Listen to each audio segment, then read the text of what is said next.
Dziś moją duszę w ręce Twe powierzam.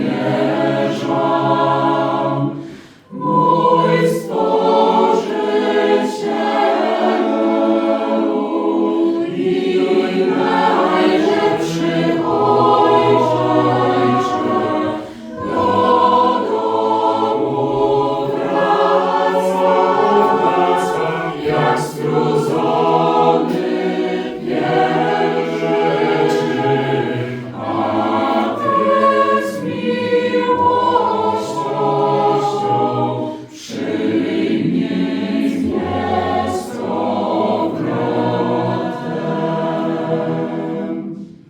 Stanę przed Stwórcą i przed moim Bogiem. On mnie z miłości wezwał do istnienia.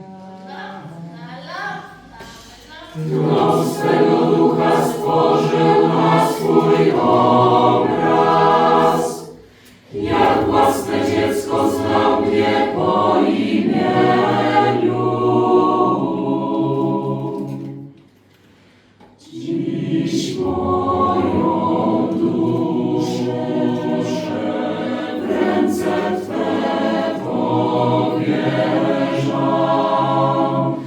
Mój Stworzycielu i najlepszy Ojcze, do domu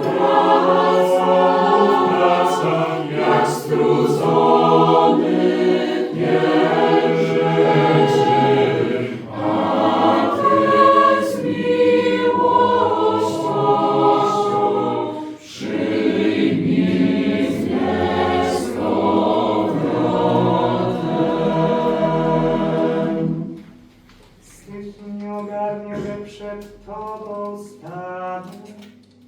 Tak niepodobny, Boże mój, do Ciebie.